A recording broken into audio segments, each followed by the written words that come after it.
this regular meeting of the Raton City Commission to order, Tuesday, July 28th, 2026 at 6 p.m. We have a roll call, please, Madam Clerk. Yes, Madam Mayor. Mayor Chatterley. Present. Mayor Pro Tem Honeyfield. Here. Commissioner Schuster. Present. Commissioner Campbell. Here. And Commissioner Hoger. Here. Thank you. Will you all please stand and join me in the Pledge of Allegiance? I pledge allegiance to the flag of the United States of America and to the republic for which it stands, one nation, under God, indivisible, with liberty and justice for all.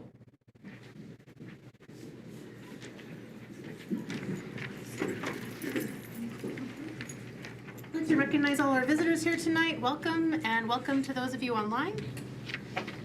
Our next regular commission meeting will be Tuesday, August 11th, 2026. And just to note that the August 25th meeting, the second meeting in August, will be moved to August 20th due to a majority of us being gone to the Municipal League Annual Conference. Item 5, committee reports from commissioners. Commissioner Hoger. My report. On June the 30th, I attended the Educational Working Group meeting with Ann Tice, where we discussed key players on the team, such as representatives from MCMC, New Mexico Workforce Solutions, and the Agricultural Extension Service. And we went over and visited with them. On July 3rd, I met with representatives from New Mexico Climate Justice and the Senior Attorney for New Energy Economy to better understand New Mexico County Data Center moratoria and municipal ordinances. On July 7th, I attended the Colfax County Lodgers Tax Advisory Council meeting, where promotional and non-promotional funds were approved for Supercross 2026. On July 8th, I chaired the Colfax County DWI Program Monthly Planning Council meeting. Items discussed including distribution of informational packets obtained free of charge from law publications, and that DWI classes originally scheduled to begin in Raton in June have been delayed due to issues with the instructor and a slow resolution process with the state. I myself have volunteered to begin the process of becoming certified to teach those courses, so we shall see. On July 21st, the Library Advisory meeting met. Discussion included a grant from Science Across America, multiple summer programs. One of them is with the assistance of 3 high school interns. Friends of the Library continues sorting books and are now selling some online. One board member has resigned for health reasons, and information regarding a potential replacement is in your packet tonight. Thank you, Commissioner. Commissioner Campbell. Mayor, on the July the 20th, I attended the RPS meeting, which had a lengthy presentation, which was a lot of good information for market, which involves thinning and mastication, which would be to do some work in the Burrow Canyon power line right away to try to, the best to try to probably solve fire issues and try to clean up that area. Also did the final budget fourth quarter financial approval, financial and statistical information approval, and actually also a review of some of the drone footage that was actually done on the Burrow Canyon line, and actually turned around and really came out with a good report in really good condition. I attended a meeting of the New Mexico Dam Safety Bureau with Scott Berry, Lloyd, and myself, AECOM, our engineers, and the Bureau Chief and the staff in Santa Fe on the 23rd to discuss the Lake Maloya Dam project that's coming up. Phase 1 project's been funded by the Water Trust Board. Should be beginning hopefully later this fall. We'll actually begin with some conduit inspection and some other issues, and also a lengthy discussion of Phase 2 of that project as we continue trying to upgrade the dam into current regulatory requirements. I also attended the County Commission on the 21st and addressed them about the regional water plan that's coming up through the Mexican State Stream State Commission. It actually will be the first time the Canadian Council, rather than Colfax County on its own, will include 5 counties of a diverse group of multiple watersheds and actually several groundwater, non-surface water areas, all in one planning committee. Should begin in early 2027. That's all I have. Thank you, Commissioner. Commissioner Schuster. 10th, I attended the New Mexico State Regulation and Licensure Board on the, just lost it, sorry, 17th. Well, a few times during the month I met with Ann Tice, as well as discussed with Commissioner Hogar educational needs regarding what we could do with the educational board. And then the 21st, I attended the water board meeting, and Mayor Pro Tem will have that report. Thank you, Commissioner. Mayor Pro Tem? On the 21st, I attended the water board meeting. For the month of June, we processed about 36 million gallons of water, all drawn off of Eagle Nest. Lake Maloya is about a foot below the spillway at present.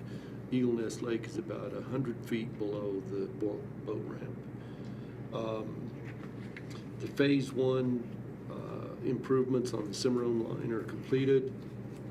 We approved the Phase 2 work to be done on that same system.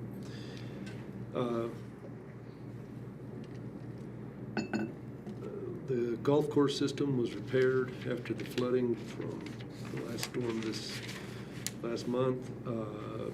Mr. Wakefield announced that he, for the first time in many years, was fully staffed. The Kaplan property, he was made aware of a trespass occurrence and is trying to address that. The water department is in process to submit an application for $3.5 million for wastewater plant improvements. Potentially, there may be a $60 million ask for the final phases of the Lake Maloya repairs and improvements. The tank prep has commenced on the raw tank, and that will also include repainting the tanks. A little something that came up out of federal EPA. They have mandated that all communities need to address lead, copper, and galvanized piping that possibly exists between water meters and households. The situation requires that the water department covers that expense. So that may have a budget impact on our increase that we're asking for. And that was it on it. On the 23rd, I attended the Finance Committee. We welcomed Gail Seward as a new advisor on that committee. We discussed the 27 final budget, trends on the 26 lines regarding lodger's tax were down 6.5% for the year. Gas tax was actually up 4.4%, and cannabis was up 28% for the year. And that's all. Thank you, Mayor Pro Tem. As for myself, on June 24th, I attended the Ports to Plains Alliance meeting via Zoom. Alliance President Lauren Garduno is in regular contact with NMDOT. The Secretary of Transportation for the state stepped down, and the Chief Engineer, David Quintana, is filling that role for now. And Lauren knows him well and is developing that relationship to help with New Mexico funding and asks for I-27. They expect parametrics to get going this summer on the alignment study in our area. I would expect a lot of public meetings with that, and we'll share anything that I hear on that. In August, Lauren will be visiting Raton, Clayton, and other areas in the corridor. He's also planning to attend our Economic Development Summit in September. The Alliance is working tirelessly to add members, such as engineering firms, agriculture producers, etc., across the 9 states on the corridor, and they're building a national coalition to support a future interstate highway bill in the for the Federal Surface Transportation Reauthorization Act that's going to be coming up federally. Our next board meeting will be at the annual conference in Del Rio, Texas, and we'll focus on international trade. I will have to attend by Zoom due to a conflict. New Mexico Cares and North Central New Mexico Economic Development District. I met on a CARES meeting on the 29th of June, and The executive committee has met multiple times, June 25th, June 29th, July 8th, and July 23rd. The June 25th meeting was also had a full board meeting. Lots of things going on there. I'm just going to share a few highlights. In other counties, they are working on a senior mobile home replacement program that's been really successful. They've replaced 11 new homes in the last round, and they just received more funding. They're having challenges getting it going in Colfax County due to a lack of contractors, particularly able to have a quick time turnaround on those projects. But there is some senior home repair program, I believe, going in our county. And if any seniors have questions about those programs, please contact your senior center. Let's see. All the state non-metro area agency on aging contracts, which is basically funnels down to all our senior centers, were approved along with budget adjustments and a preliminary fiscal year 27 budget. We also are going to be doing our vehicle insurance through NMSIF, the self-insurance fund, NMSIF, and we also approved our ICIP plan. They held some GIS workshops in conjunction with Luna, which went really well, and they're also working a lot, as we know, on technical assistance for grant writing and all kinds of different planning. Executive Director Santiago Chavez resigned. Tomas Garcia acted as interim for a few weeks and is still helping, but Monica Abeta has agreed to come back for a short time as interim executive director. She was the previous executive director. So we are currently looking for a new executive director for that organization. And there's also a financial director position open. Most of our meetings have been related to all the different personnel matters going on, and our next executive committee meeting is August 20th via Zoom, and our next full board meeting is September 24th in Santa Fe. Along with Commissioner Campbell, I did attend the RPS board meeting on July 15th. In June, Unit 4 ran 8 hours, and they were getting ready to install 2 new fans and dealing with a glitch in the system that I'm sure Commissioner Campbell understands far better than I did, but it's causing a few problems. Starting July 1, Guzman has called on Unit 4 to run 5 hours a day, which will continue through August, and it's running well except for that glitch. Raton's total demand for June was 3,451,133 kilowatt hours. Solar fulfilled 1.5% of that demand. As Commissioner Campbell mentioned, the Burro Canyon line inspection was done. I brought the few photos they shared with us if you'll want to look at them. It was pretty interesting. There was only one major pole of concern out of 151 poles, which was pretty incredible considering it's 40 years old. The fire wraps were ordered and will be installed in-house. And as he mentioned, they're working on a forestry plan with the company and hopefully getting that clearing started around the line. I'd just like to shout out to John T. for all his work, starting the conversations with all the neighboring landowners and property owners. That's been essential as we figure out how to get this, because a lot of it is very, very rough country with not a lot of access. So they've been passing out pamphlets and talking to people and have just done a really great job. The new lights at the soccer field, they will come on. They're just waiting on a part that's not there yet. Yeah, the starters are on order. Okay, they're on order, contactors. And those, they had said at that time 7 to 12 weeks, so 6 to 11 weeks that they'll have those. And thanks to the Elks Club who wrote a grant for that. They're working with the contractors on transformers and demand for the new school. And they have met with infrastructure investors along with city staff to discuss a potential power generation project for Raton so we could become more self-sustaining, which is something we've thought about for a long time, and I believe Mayor Pro Tem Honeyfield has brought it up several times lately. Our final budget was approved and is in our packets. Our next meeting will be August 24th. I have served on the Municipal League Nominating Committee. In the commissioners, in your emails, there is the slate of candidates that are for annual conference. Those who didn't put in to be a candidate, we had to nominate people to fill those. So anyone can run from the floor if anyone's interested in running for those positions. There are several district positions, not our position right now. And so you can vote or be nominated at annual conference. And I will be attending annual conference along with the Mayor's Summit in August. Our next board meeting is October 1st in Santa Fe. I also attended a whole slew of city meetings and events. Wonderful 4th of July balloon rally welcome, a meeting with the Picaris Pueblo leaders and city staff, a ribbon cutting of our newly renovated underpass, which is really nice, a utility correlation meeting so we can communicate better about power, water, and ski projects. And then we've talked about potential public-private workforce housing projects. So lots going on in the city as usual. And that's the end of my report. I will move on to item 6, items from citizens present. Just a couple ground rules on this. As I kind of do this now at every meeting, just so everybody has an idea. This is a business meeting of the City Commission, and as such, it is an open meeting, which means it can be observed and attended. However, public comment is limited to this one time on the agenda.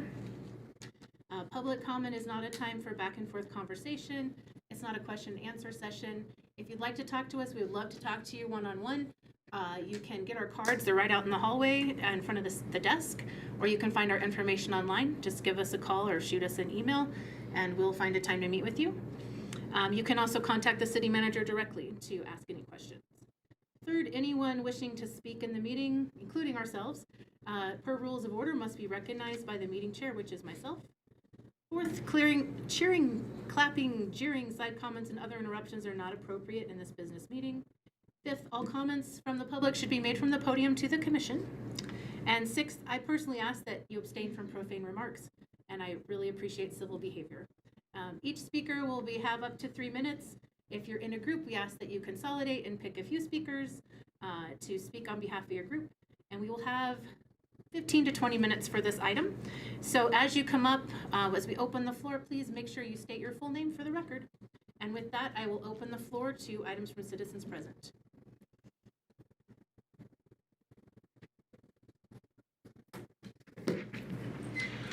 Hi, my name is Matthew Mattiota. I'm Chief Business Development Officer at Miller Timber Services, accompanied by my coworker Kevin Davies. He's Chief Business Officer at Miller Timber Services. We're an Oregon-based company from a small town. We do a lot of work at the Philmont Scout Ranch. Our company is, we do cut-length forestry harvesting, we wildland firefighting and reforestation. We just recently purchased a building here in town off Bacon Street and are going to be setting up a base of operations here in Raton, and hopefully hiring some local people to help staff that facility when we get it up and running, fully running. So just wanted to introduce ourselves to the City Council, and we've had a very warm welcome reception from Cynthia Molina in helping us out and everything, getting to know everything about Raton, so appreciate her assistance in getting us welcomed here to the community. So we've been at the Scout Ranch for about 4+ years now working, doing stuff directly for them. So this is, it was through the Scout Ranch we kind of got to know Raton a little bit, so we found this is a great place for us to set up a base operation. So we're happy to be here. Thank you. Thank you, Matthew. Appreciate you being here. Thank you.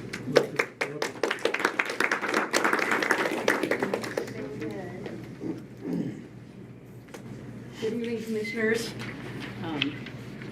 City Manager. My name is Pat Walsh, and I've lived in Raton for going on 21 years. And the first thing I want to do is thank the city for these infrastructure projects that have been going on in town. Even though sometimes it's kind of weaving around them, it makes me feel good to see that things are happening in the community. And the underpasses, and especially those guys with the Pacheco that are working on the corners in 90+ degree heat, my heart goes out to them, and I really appreciate the fact that that's happening in town. I'm also here tonight speaking on behalf of Protect Our Resources. I'm sort of the designated speakee tonight, or speaker. I'm going to keep it fairly short.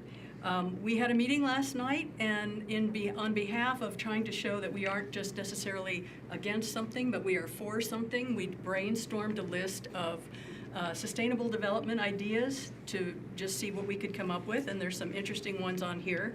My favorites include develop a trade school, set up a glider and/or ultralight operation at Raton Airport, and there are lots of others interesting ones. So I'm just gonna, you don't have to pass it out now, but maybe later.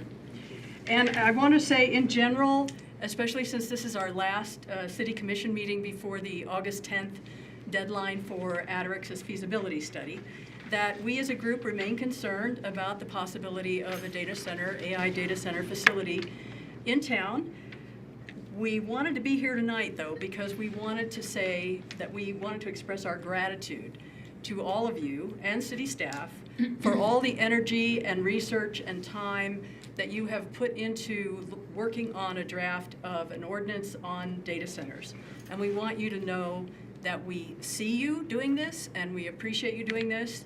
And in that vein, would everybody who's here who wants to support that idea, please raise your hand. So we wanted you to see that we can also express gratitude when we need to express gratitude. Thank you very much. Thank you.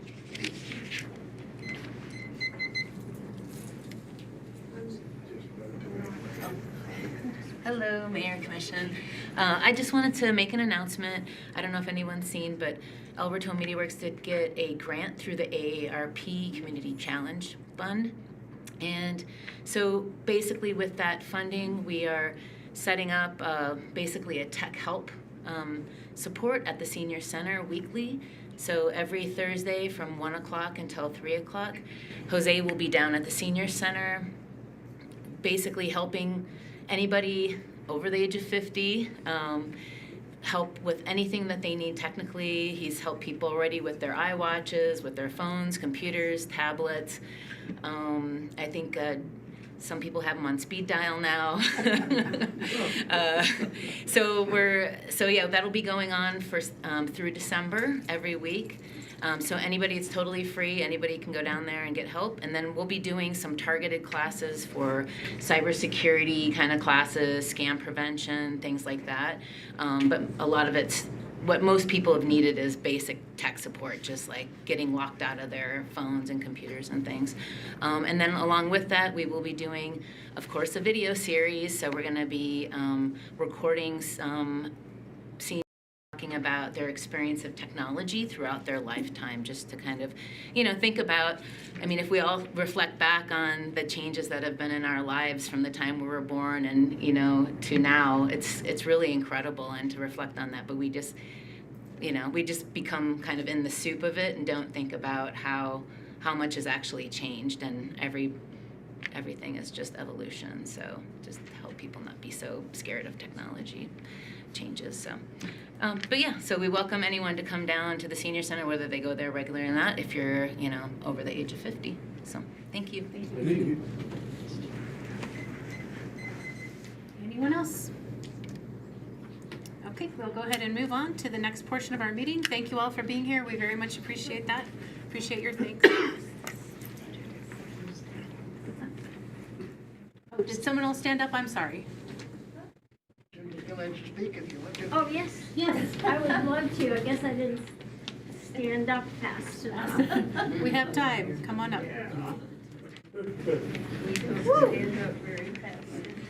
I just, Will you tell us your name?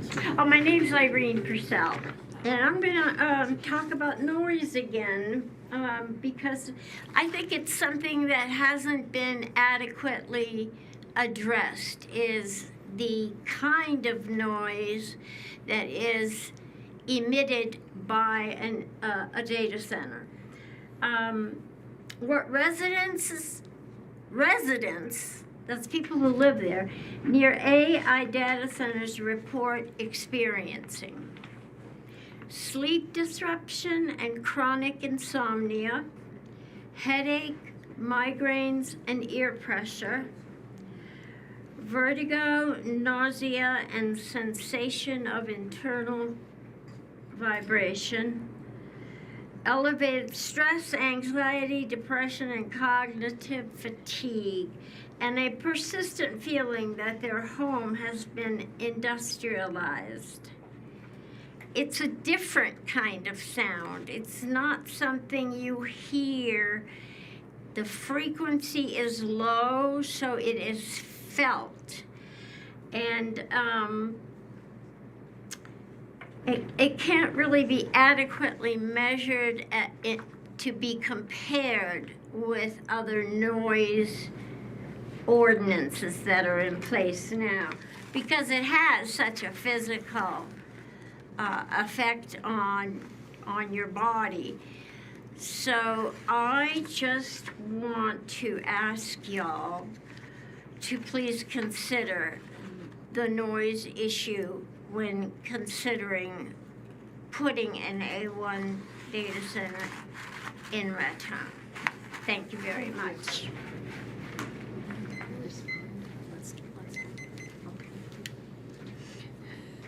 And I definitely invite everybody to go back on YouTube and watch the last workshop that we had. There's great information there. We discussed a lot of different things, including that. So anyone else for public comment tonight? Okay, seeing none, we'll move on to the business portion of our meeting. Item 7. Yeah, feel free. This is the time. If you'd like to leave, this is a great time. Is Michael in here?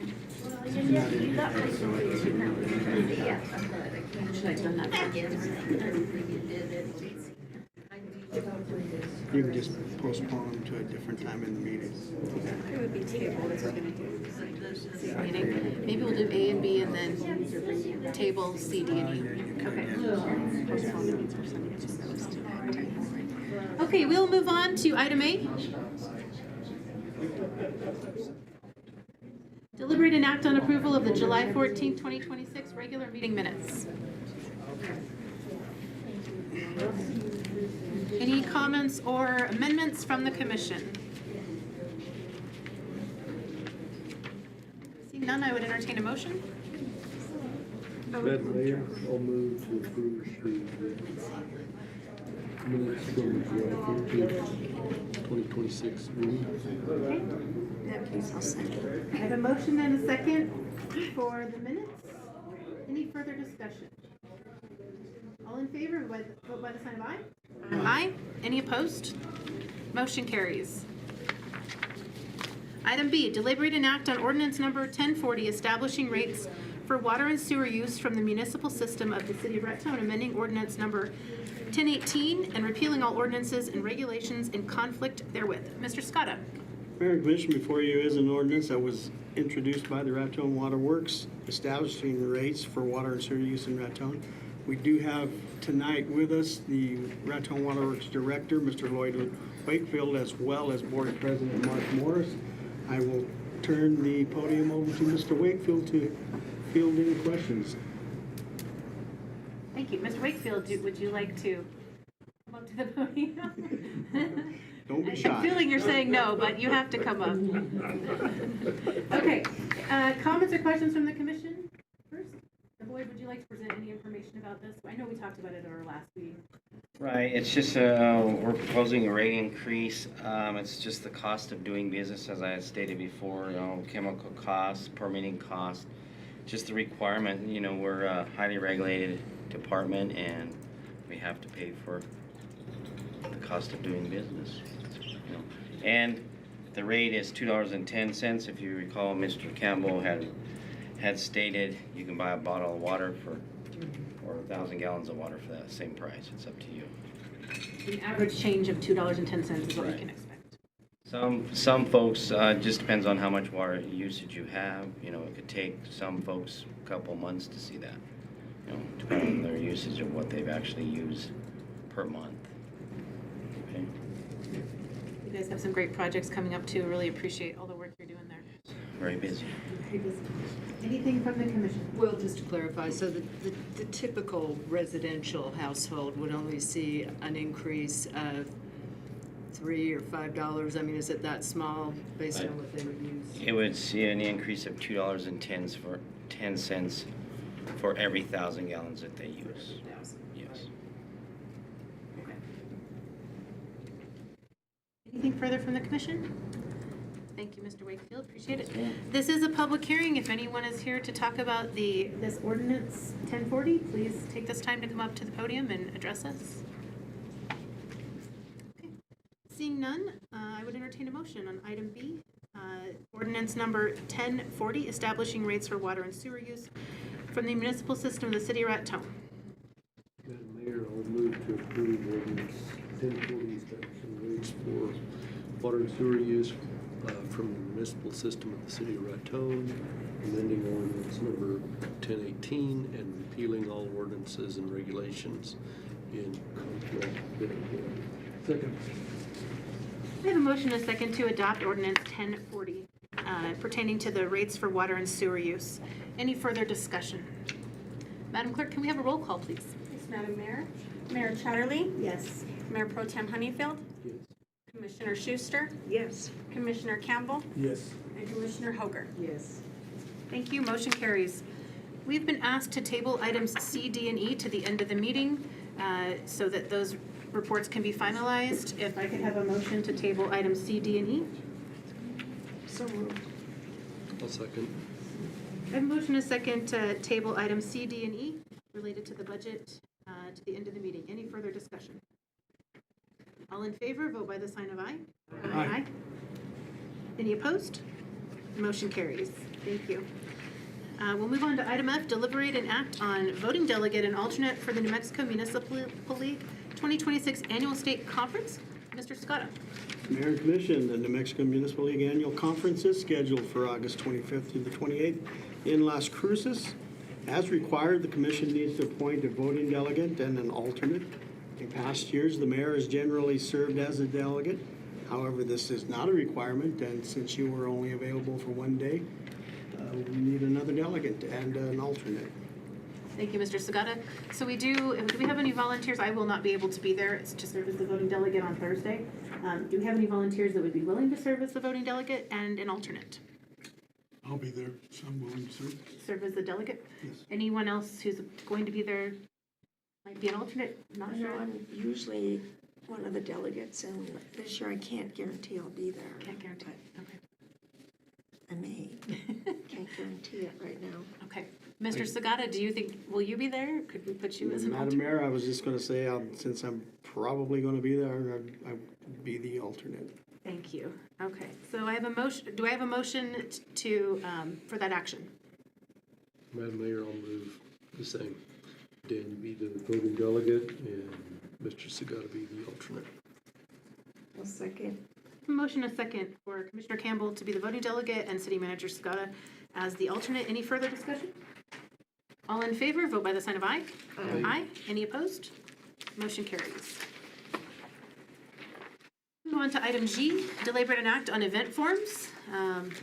We'll do these one at a time. The First Baptist Church Community Block Party, August 19th, 2026. I believe we've had this event before. I'm very excited for this. Mayor Chatterley, Mayor Pro Tem Honeyfield, and Commissioners, Ms. Schuster, Ms. Hoger. I haven't had an opportunity to meet you before, Mr. Campbell, Mr. Sagata, Ms. Trujillo. We thank you for this opportunity to come and speak to you about the end of summer community block party that First Baptist Church Raton will be sponsoring, to be held on August 19th from 5:30 to 7 o'clock in the evening. We'll hold this event on our church lawn. The church is located at the corner of 3rd Street and Rio Grande, and we are requesting a closure of Rio Grande Avenue from the 3rd Street intersection to the alleyway, which is on the west side of the church. This closure will then enable us to have some little extra space to hold a water splash activity for the kiddos that will be sponsored by the Colfax County Volunteer Firefighters.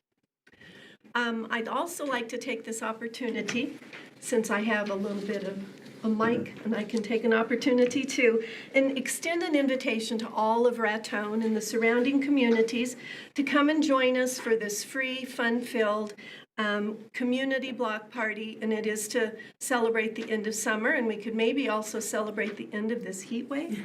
I'm not sure if that's going to work or not. Not only will we have the water splash activity, but we'll have games and activities for all ages, from cornhole to giant bubbles to face painting.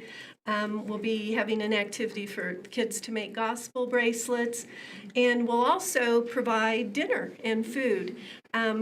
Not sure that this would really rate very high on the food pyramid, but we're going to have hot dogs, chili dogs, chips, cotton candy, snow cones, popcorn, and drinks too. So we invite you all to come join us, come and eat, and come also and play. Along with the food and games, we will be handing out free school supplies to any child that is in preschool through 6th grade. And the supplies that we'll be handing out come in a little string backpack, and it includes a roll of paper towels, a box of Kleenex, and a container of disinfectant wipes. We had sort of polled the teachers which were the supplies they needed the most of or that they run out the soonest, and these were the items that they had requested. So moms, dads, grandmas, bring the kids by the school supply table, pick up a little backpack, and that will have those supplies in there. Along with those activities, we'll also be holding Awana registration. Now, Awana is an international, worldwide, non-denominational, non-profit Christian ministry that's focused on Bible-based lessons and discipleship. And at our church, we hold out for kiddos that are 3 years of age through 6th grade. We sing songs, we play games, we have a special game time. It helps kids to learn the value of teamwork and acceptance. And then we have a time that's called Handbook Time, which is devoted to learning and memorizing different Bible verses and how those can be applied to their life. We at First Baptist Church will hold our Awana program starting on September 2nd, and it'll go through April 14th on most Wednesdays, and it runs from 6 to 7:30 in the evenings. We do serve dinner on those same Wednesday nights at 5:30, and we invite all the kids and parents to come and have fellowship with us and eat dinner. Now, online registration for Awana, I was interested in your technology information because I'm the one that's over 50. I'm like way over 50. And online registration and doing these QR codes, boy, this is new for me. But we will have online registration is available. We'll have these posters put out all over town, and you can just use the QR code. That'll take you directly. It's links to the online registration page, or you can go to the Awana at First Baptist Church Facebook page, and there will be a link there for the online registration for Awana. Or you can do it like the old dinosaurs like myself, not my partner who is the youngster, but and you can actually come to the block party and register, and it's those old-fashioned things called paper and pencil, but we will have those registrations. So come and join us on August 19th and register your child for Awana. Awana does have a dues of $10. It is about a $75 cost to be able to get the children their handbooks, their uniforms, their book bags. But through the generosity of our congregation at First Baptist Church, they're able to cover most of the costs. So we ask the kiddos, the families, to pay $10 for your child to participate for a year. And if a family cannot afford that $10 dues, they can apply for a scholarship because we do have scholarships available. So, last but not least, we will have special door prize drawings for the parents who sign up for Awana and for the kids. When they come, even if you sign up online, you just come and show us your link, that your confirmation that you did complete the registration online. And you get to put your name in for some special door prize drawings. The only stipulation for that is you need to be present to win, and that'll be about 6:45.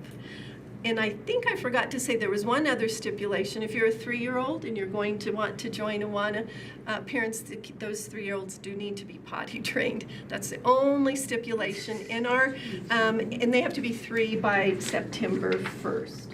So plan on joining us. It's August 19th from 5:30 to 7 on the front lawn of the First Baptist Church. We're located at the corner of Rio Grande and 3rd Street. Come, bring an appetite, bring a towel for the water splash game. Come and join us for fun and fellowship. Oh, and good food. I didn't say healthy food, but good food. Good food. If you have any questions, I'll do my best to answer them. Thank you. Any comments or questions from the commission? I will move to approve the First Baptist Church Community Block Party on August 19th. Second. Thank you. I have a motion and a second to approve the event form for the First Baptist Community Church Block Party. Any further discussion? All in favor, vote by the sign of aye. Aye. Aye. Any opposed? Motion carries. Thank you. Thank you. Another event form, we have Raton Main Street Skate City Music Festival, September 5th through 6th, 2026. Good evening, Mayor and City Commissioners. I'm Patricia, as you know. Just thank you for giving us the opportunity to present this to you guys for Gate City Music Festival 2026. This is our 11th year. It is hosted by Raton Main Street and the Gate City Music Festival Committee. It is a 2-day music festival on September 5th and 6th on Labor Day weekend, and our goal is to bring an exciting celebration with live music, food, and with approximately 30 local vendors, food, regional.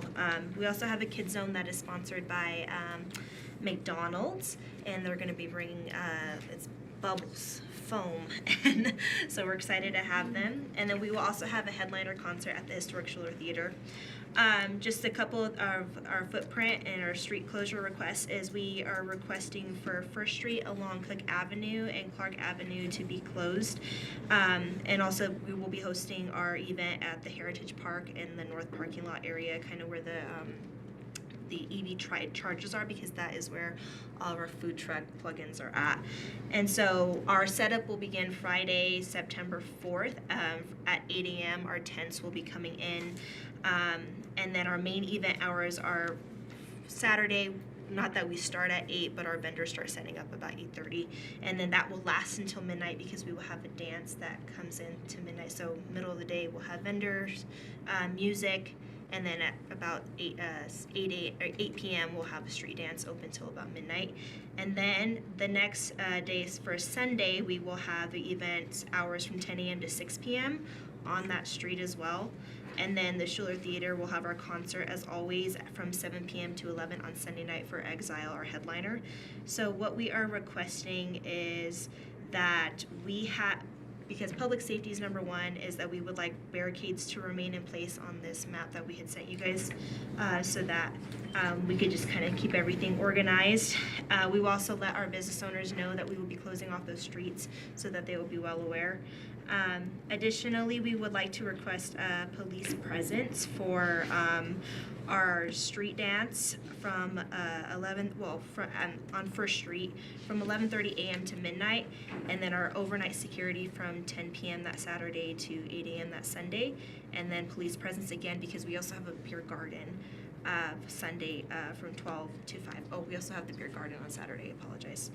And then also we would like some police presence on site from 6 p.m. to 11 p.m. at the Schuler, because alcohol will be served at the Schuler, if we can get that approved next. So, if you guys have any questions, please let me know. I would appreciate it. Any comments or questions from the commission?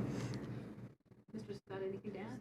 Ma'am, Mayor and Commission, everything seems to be in order, and looking forward to the event. Absolutely. Thank you. Okay, thank you. Entertain a motion to approve the event form for the Gate City Music Festival. I move that we approve the Raton Main Street's Gate City Music Festival event form on September 5th and 6th, 2026. A second.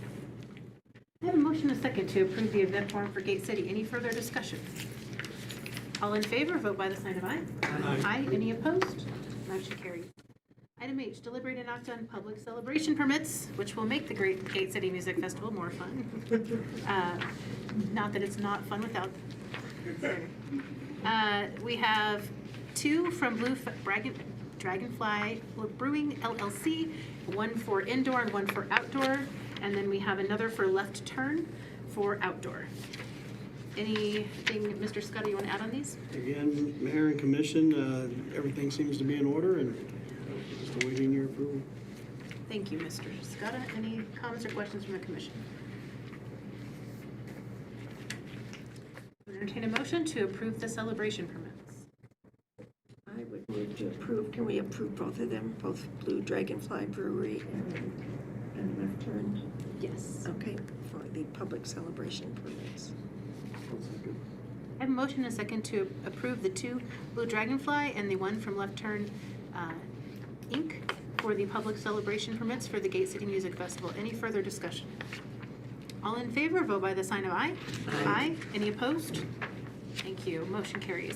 Item I, deliberate and act on ERIS proposal for EPA Brownfield Grant Writing Services. Mr. Sagata. Mayor and Commission, before you is a proposal from Maris Associates to assist with applying for a second round of Brownfield grant funding. Maximum amount available is $500,000. There is no match required. The agreement is currently structured as a not-to-exceed amount of $8,500. We have Jaden here to answer any questions and to speak about it, as well as, I believe, a representative from the Ayers Associates. So I would turn the podium over to Jaden at this time. Thank you, Mr. Scott. Mr. Welch. Mayor, Commission, Jaden Welch, city engineer. This project is something that I started on just about 3 years ago. I've been with the city for just about 3 years now. I came in during the grant application process. They were just finalizing the grant for submission. The deadline has pushed a little later this year, so we have a little bit more time. And so now would be the perfect time to move forward on this. We were awarded a $500,000 grant, of which we've worked through approximately $300,000 of that grant, have $200,000 remaining. But because of how the timelines work and how long it takes, by the time this next grant would be available to us, we will have just used up. So like it's the perfect timing to go after this next round of funding. And in our last few EPA meetings, our project officers at the EPA have been encouraging us to apply for another round. And so Ayers Associates, I have Matt Ashby here with Ayers Associates to kind of talk through some of the progress to date, plans for the future, and so forth. So I would like to go ahead and turn it over to Matt at this time. Thank you. Do you have some handouts? Yes. Okay, perfect. Mayor, Commissioners, City Manager Matt Ashby with Ayers Associates. I'm our Vice President of Development Services and have been working on brownfield projects for nearing 20 years, I believe. I was actually started in Jaden's position at a local government and was able to work through this program and really see the amazing benefits that it can initiate for communities. And in terms of the overall project to date, we wanted to get in front of you a little bit of information on what's been done thus far with the current grant that you're operating under. Approximately 20 property eligibility determinations. 7 phase ones have been completed with 2 additional being supported by NMED that are pending. So the good news with that is that funds are being leveraged from other sources and brought in from the state. So that NMED leveraging is totaling, at this point in time, about $65,000. So good leveraging there. We've also, you can see the list of phase ones completed. And also, the thing to remember about this is that it is a program not just for environmental assessment, but can be leveraged as a tool for economic development. And really business assistance is a key goal. So some of the economic and planning elements that have been completed include a redevelopment and express roadmap for the Delicios building. And I would note that the magnet on your packet there is actually something we pioneered here in Raton because we felt that a PDF document was maybe not the most effective means of transmitting information to folks that might be interested, lessees or purchasers of buildings. And so that magnet was created to be able to give the property owners and economic developers, folks at the city here, an opportunity to communicate with folks who might be interested in those properties to start that redevelopment conversation and get that moving. So the QR code actually links to a blog style report of the information that was created. We also have a more formal printed report that folks can access that has a lot more data in it to really support movement of these properties so that they are activated, additional economic investment happening. So this is more of what we expect to happen with the remainder of this grant, the current one. One other exciting highlight is the Miners Colfax hospital property. Really, we're getting into that right now and starting. We did complete a phase one assessment earlier last year. We did just complete a structural analysis of that property, so looking at could that existing building be reused as is for something, or does it make more sense to start fresh with a clean slate? And I know Brian's here, is also on our steering committee, but some exciting things. We've leveraged about $65,000 in additional assessments. So a phase 2 assessment of that property is going to be supported by NMED and the state. So again, that's less money that is being spent out of your grant, more money coming into the community. But the cool thing about that is that it is starting the conversations towards pursuing approximately $30 million worth of construction grants that could be available for housing and other exciting endeavors at that property. So this is a good example of what the Brownfield grant can do. It isn't necessarily a silver bullet that can do everything. It can't do construction under this assessment grant, but it sets those wheels in motion to be able to start the conversations, explore other funding opportunities, answer questions that investors might have, and remove those roadblocks to potential investment. So it's a part of the process moving forward. The purpose of the timing of the application, again, as Jaden mentioned, it is about a year-and-a-half process from when you submit the application to when EPA announces the awardees and you get all the paperwork in order. So what we've seen in our experience is that communities that have the grants lined up so that there isn't a gap in services are able to continue with that momentum that's been built up, continue with new properties, and keep moving with the progress that has started. With the new grant, what we would be looking at doing is potentially continuing the work that is established through the remainder of this current grant, so additional properties that might come into the process, but also looking at your major corridors, the Clayton corridor, as well as the gas station properties that we've identified in this grant. There's the potential. The one caveat on construction is that we can remove underground storage tanks with this assessment grant. And so we've identified a number of those gas stations already through this current grant. The next grant would be able to give us the dollars to be able to pull those tanks and start that remediation process. Additionally, the business corridor, looking at opportunities to focus on that with the next grant to be able to move forward and make sure that we're exploring what roadblocks there are to investment in that area and start to leverage more grants, more investment, and more momentum there as well. So I would be happy to answer any questions that you might have. Thank you, Matt. Any comments or questions from the commission? Matt, I'm kind of curious, you mentioned gas stations. Is there any kind of a slot for dry cleaning facilities? Yes. So in terms of the current assessment grant and the one that is before you for consideration today, we would be able to do the phase 1, phase 2, and cleanup plan, which is basically how you would remediate that property. The current grant would not pay for that actual cleanup. We would need to apply for a subsequent either state grant or a federal grant if the property is large enough or the issue is large enough to warrant that approach. But the current assessment grant basically sets you up with all of the information that you need to be able to pursue those cleanup dollars on a site like a dry cleaner. Thank you. Any other comments or questions?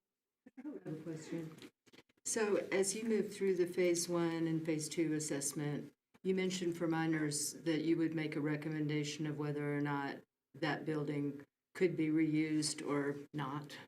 Is that a typical part of your process? And also, have you come up with an answer yet about the minors? Great question. So with the structural assessment just having been completed, I don't have an answer on that, but it is a typical approach that we take of a lot of times these buildings may have been neglected for a long time. The roof may have issues. There may be other structural issues.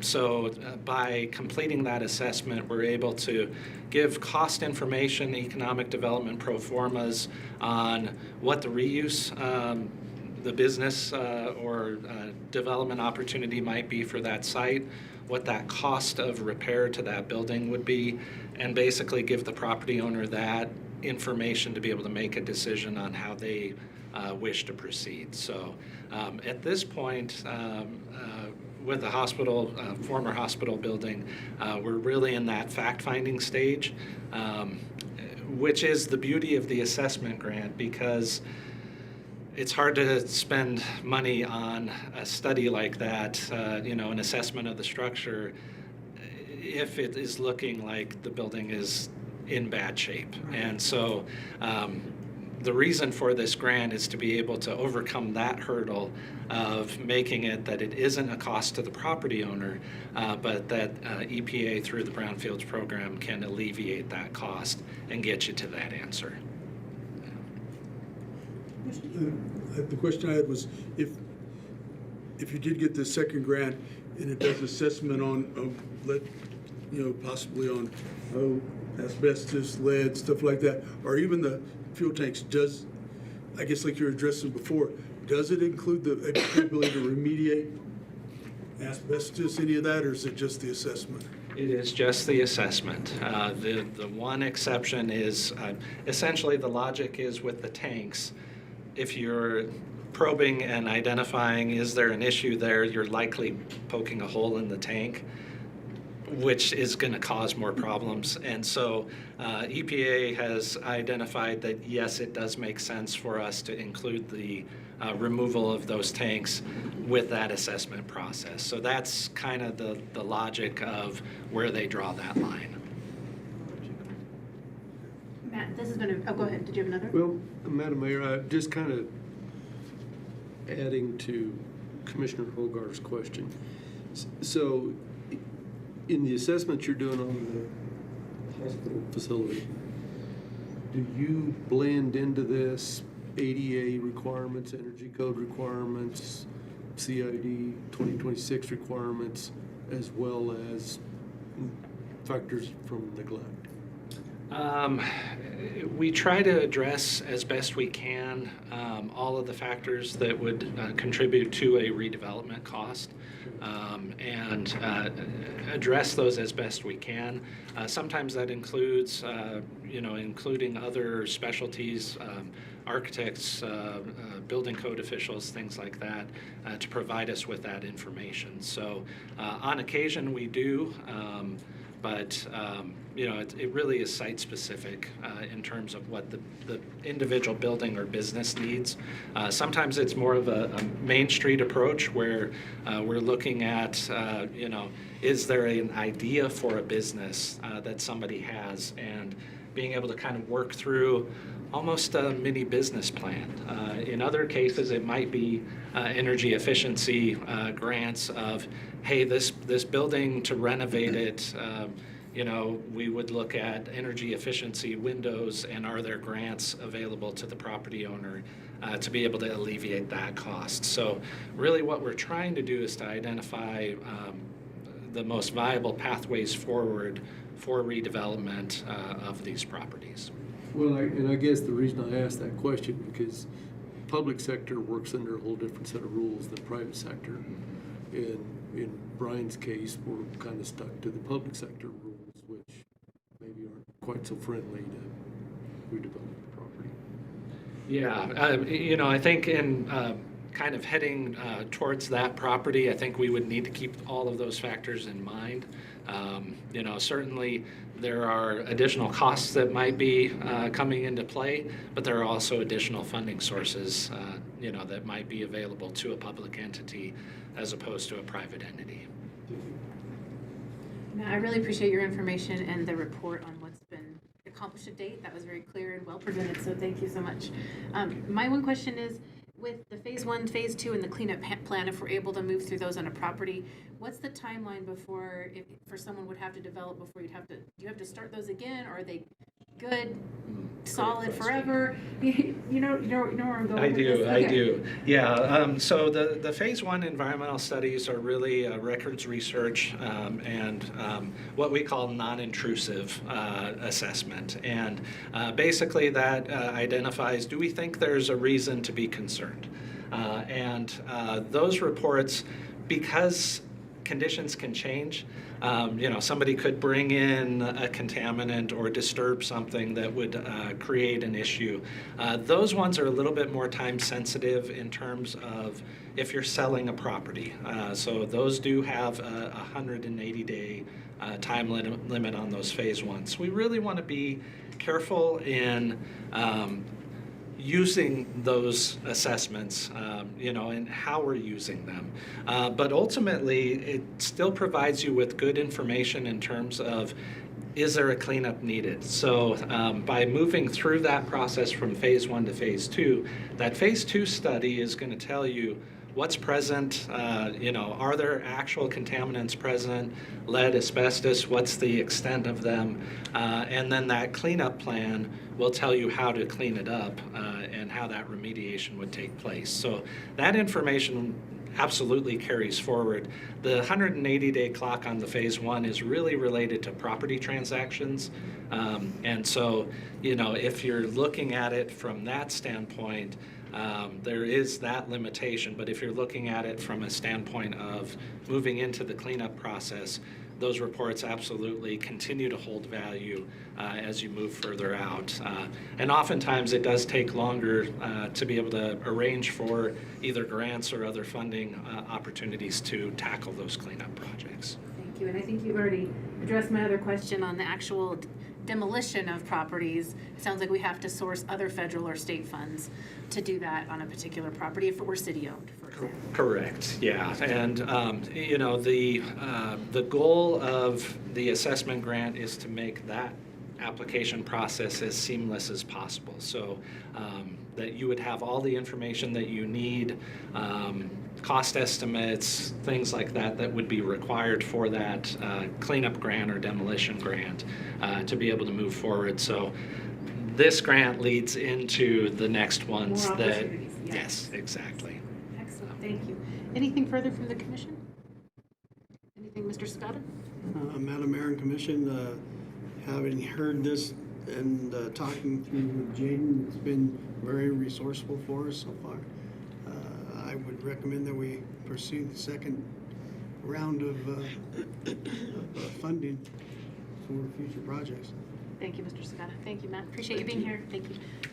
I would entertain a motion to approve the AIRS proposals for EPA Brownfield Assessment Grant Writing Services for $8,500, probably plus GRT.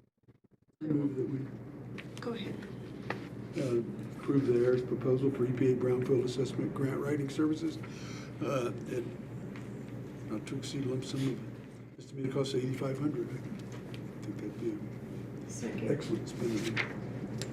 Thank you. I have a motion and a second to approve the grant writing services. Any further discussion? All in favor, vote by the sign of aye. Aye. Any opposed? Motion carries. Thank you. All right, we'll move on to item J. Deliberate and act on recommendation of award for wall and roof repairs at the Visitor Center, Aquatic Center, Schuler Theater, and City Hall utilizing CES number 2026-05R1211 all. Mr. Scott. Mayor and Commission, before you, for approval, are 4 proposals from J3 Systems for roof repairs on 4 city-owned buildings, totaling right now $85,333.22. I would point out that Mayor Pro Tem pointed out that they did not use the correct tax for NMGRT, so total will probably, well, not probably, it will change a little bit, and we'll get that to you. The buildings included in this are the Visitor Center, the Aquatic Center, the Schuler Theater, and City Hall. There was also a quote for repair and replacement of stucco on the visitor center. However, and we'll ask Jaden for comments, but we felt that quote was a little high, so we will probably go back out for quotes on that particular project. And Jaden, if I'm wrong there, you can correct me. He gave me the thumbs up, so we're good there. So it doesn't include the walls at the visitors It center? does not include the walls at the visitor center. And Jaden's available for any questions. And I would recommend, if we do approve these, that we approve the base price for the bids with an amended NGRT to come. Thank you. Mr. Welsh, any comments on these? Thank you. Just a little bit of background. We have had Self-Insurers Fund out a couple of times over the past few months, and they put together a lengthy report with every city building. I don't know if there was 30 buildings in there or what. Probably not that many, but including RPS and water department and the library and Schuler. It adds up pretty fast. And these were the first priority buildings that we identified. And fortunately, none of them were full roof replacements. For example, like the Armex building had the worst roof and is a lot of square footage. That will be a very expensive replacement if we ever decide to go forward with that. And so the Self-Insurers Fund was so kind as to help collect these quotes for us through a state price agreement contractor, J3. And so I believe one of the quotes for the visitor center does have like an alternate that includes the stucco repairs, and we're just proposing that we don't award that portion of the scope, and that we just focus on the roofs for now, and then we can go out to bid for perhaps a more competitive stucco price. Thank you, Mr. Welsh. Any comments or questions from the commission? I would entertain a motion to approve this just for the roof repairs with the caveat that we update the GRT.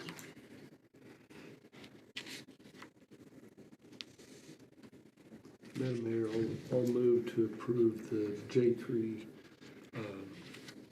proposals for just the roof repairs for the Visitor Center, Aquatic Center, Schuler Theater, and City Hall, utilizing CES number 2026-05, R120, or excuse me, R1211, all to be amended, though, for the current tax rate. Second. Madam Mayor, before you vote, to just for information purposes, if you do look on the second page, it does have the quote for the stucco. Thank you. Okay, so we have a motion and a second to approve these recommendations for just the roof repairs from J3, according to the state price agreement, and with the amended New Mexico GRT update. Any further discussion? All in favor, vote by the sign of aye. Aye. Any opposed? Motion carries. Item K. I have a feeling Mr. Welsh is going to be up here again. We have delivered an act on Franken Construction change order request number 7 for the Kearney School remodel project. Mr. Scotta. Mayor and Commission, before you is change order request number 7 for the Kearney project. This request provides for the reconstruction of affected ceiling assemblies, including framing, gypsum board, ceiling tiles, painting. The cost is $56,343.34, and also includes a 14-day contract extension. And as you pointed out, Mr. Welch is available for any questions or comments. Thank you, Mr. Scotta. Mr. Welch, do you want to add anything with this change order number 7?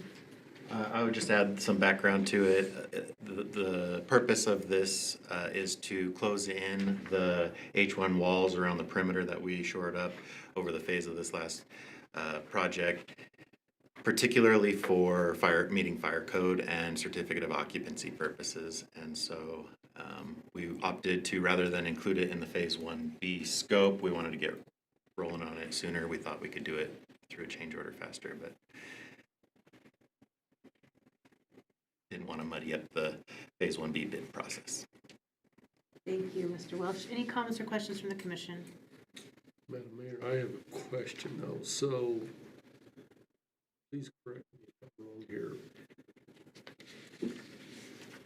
So the rooms in question, there was an existing plaster ceiling, which they are demoing out, installing a grid to put sheetrock up to close it in solid against the new wall. So, sort of.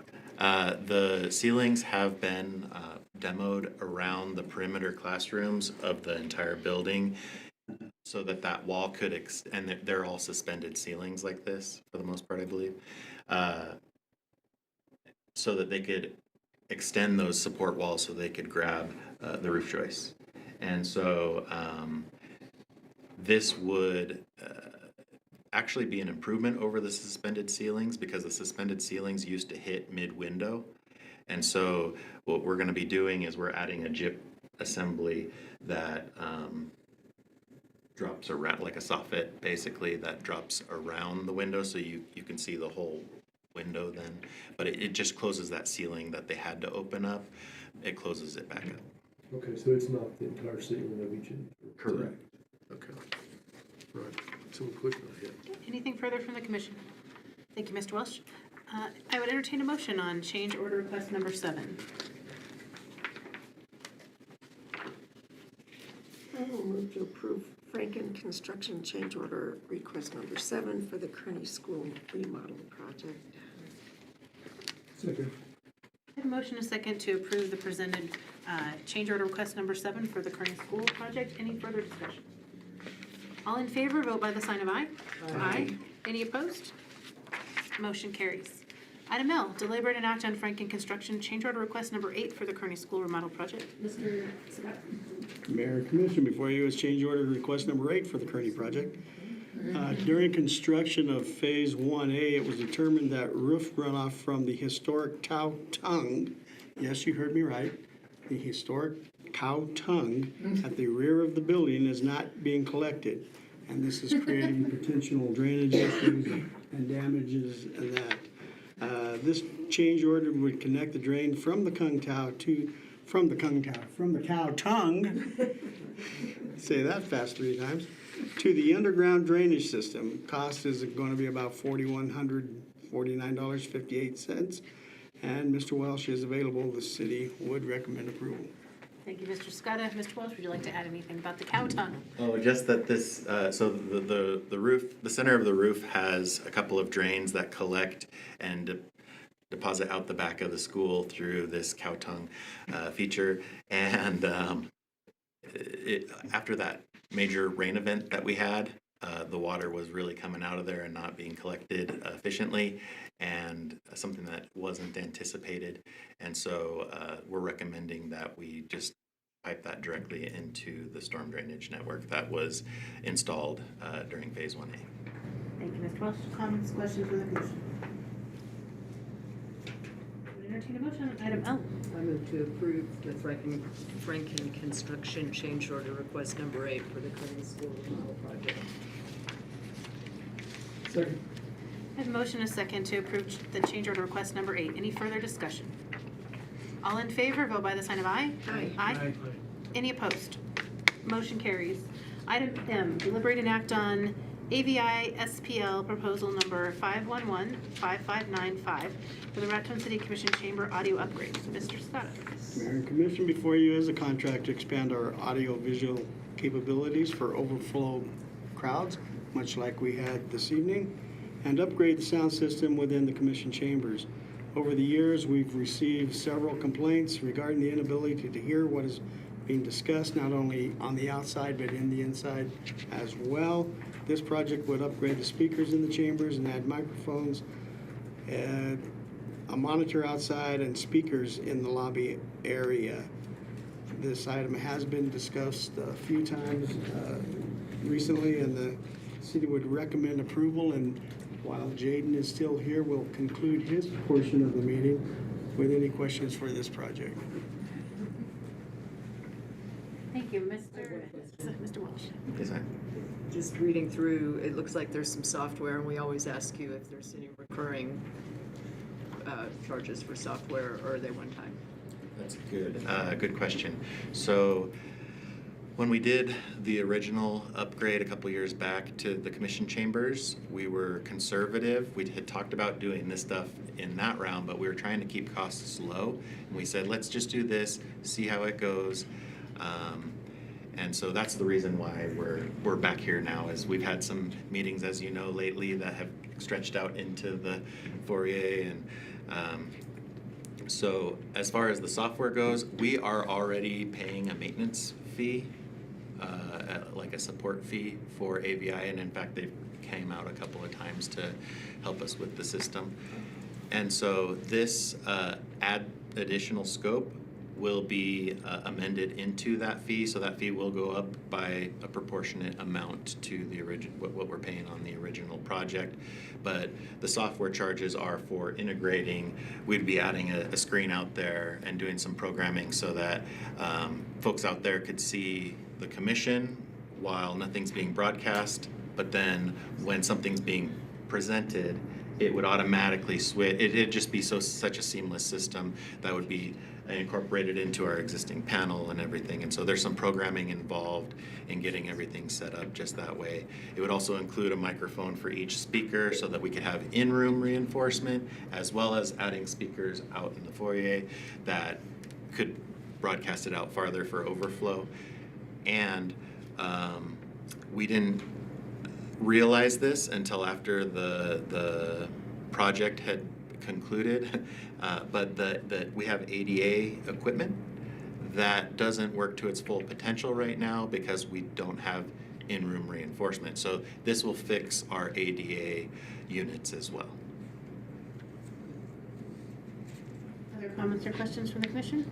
So when everything's set up, there really won't be anything that has to be, or much that has to be managed by any of the staff, or would there be extra?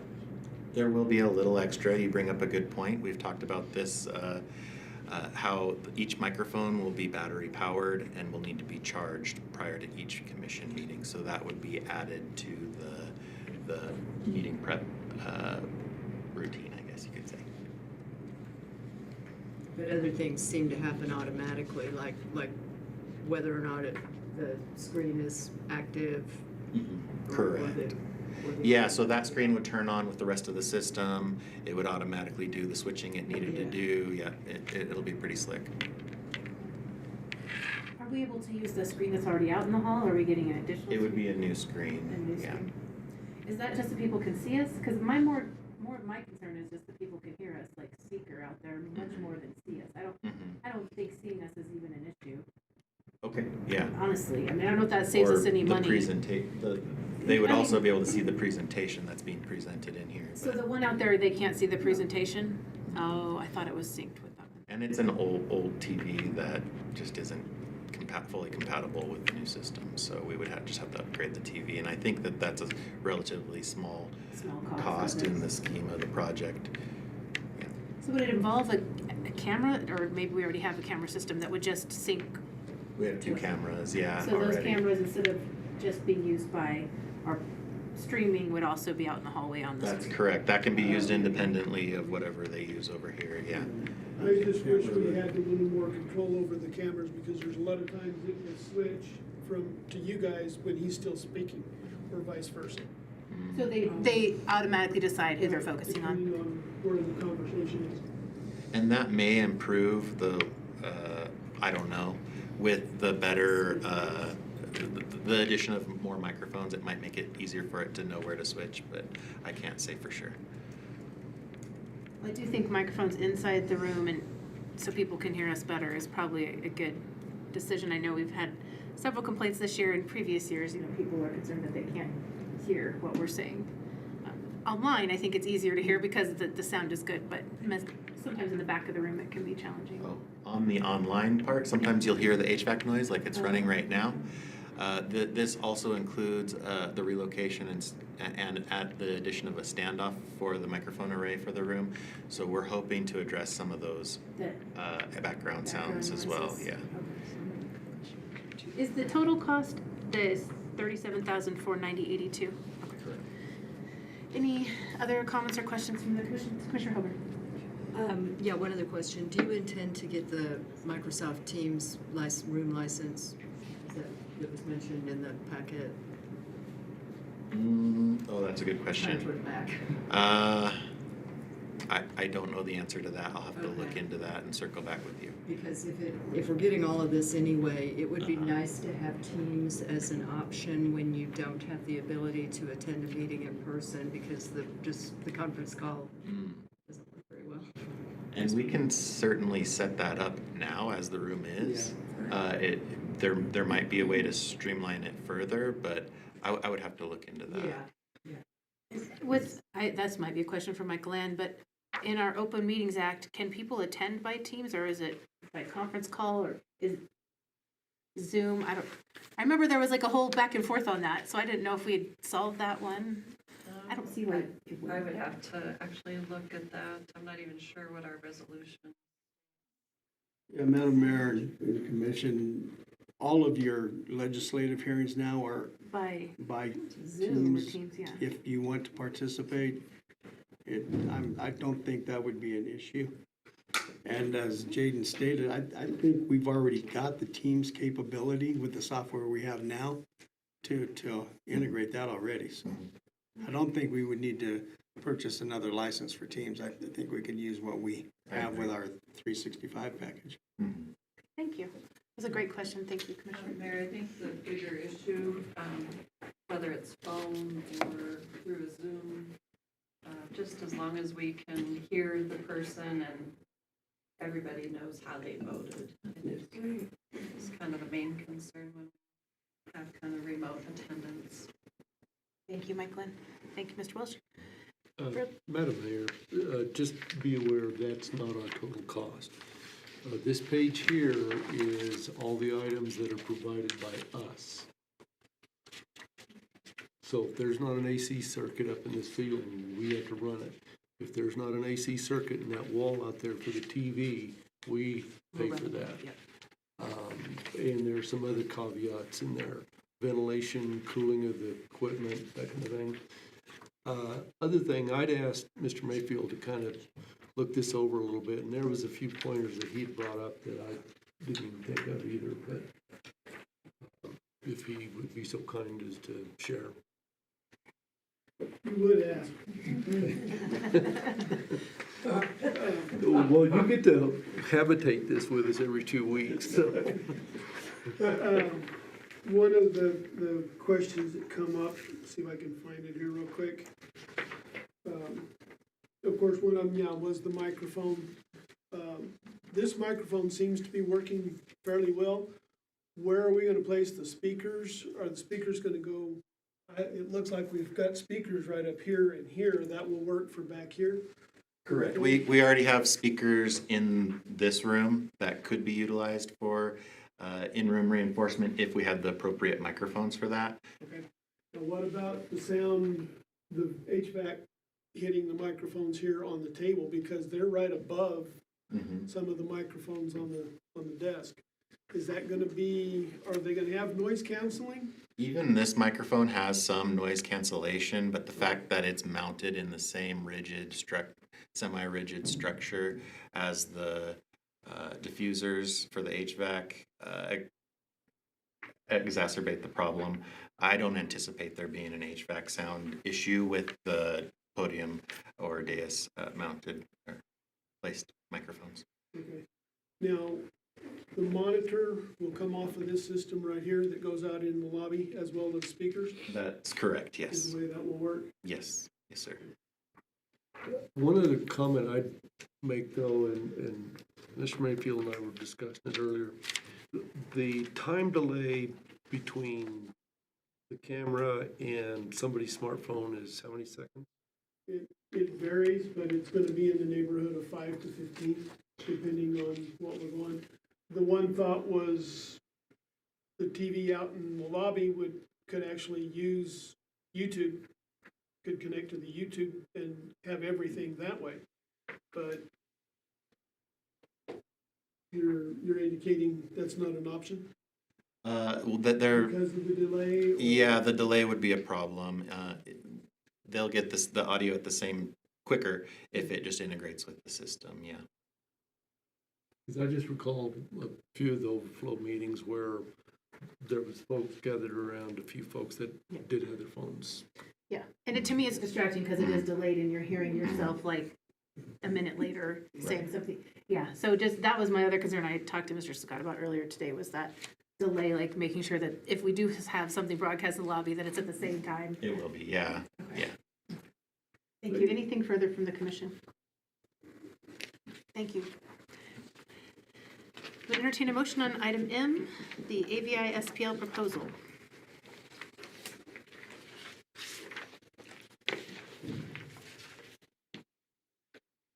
I move to approve the AVI SPL proposal number 511-5595 for the Raton City Commission Chamber audio upgrade. Second. I have a motion and a second to approve the proposal for the audio upgrade. Any further discussion? All in favor, say aye. Aye. Any opposed? Motion carries. Item N, deliberate and act on Arthur Johnson Memorial Library Board applicant, Mr. Scotta. Mayor and Commission, before you is an application for the vacant position on the library board.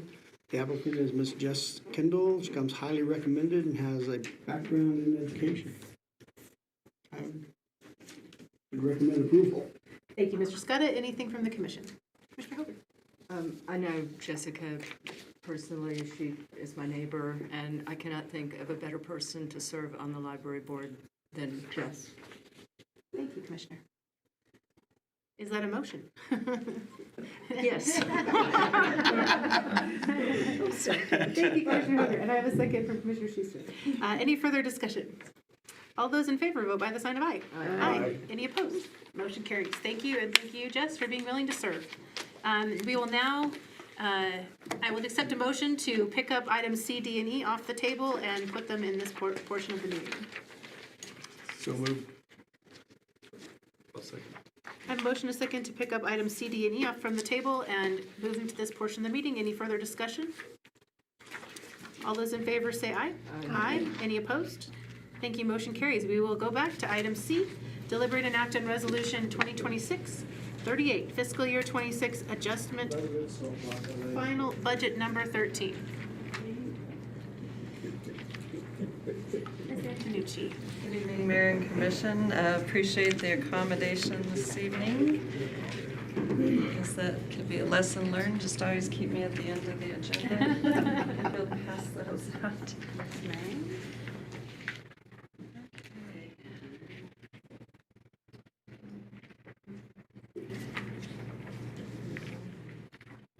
So as part of our end of fiscal year process, once all of the adjustments and manual checks and everything has been completed, then we kind of do a comprehensive analysis of the financial statements. So before you is, it's 5 pages and it looks like a lot, but a lot of it is just line item adjustments. So within the general fund, the first page and half of the second are just line item adjustments. There's no increase or decrease overall in the general fund. The main items are the transfers on page 2 that I've highlighted. Most of these are related to year-end manual checks that we did to cover any sort of grant that was submitted, like DFA's deadline is July 15th. Most of those grants are coming in slowly, but anything that was outstanding as of June 30, we have to physically transfer the monies to that fund, and then I have to rebudget the transfer in the new fiscal year budget to pay back whichever fund essentially loaned the money. So mostly general fund. A good example is the juvenile justice grant. Our outstanding grant reimbursement at the year end was $48,261, so we did a transfer for that amount, and then I rebudgeted that in the FY27. Most of the other funds, same thing, just line item adjustments.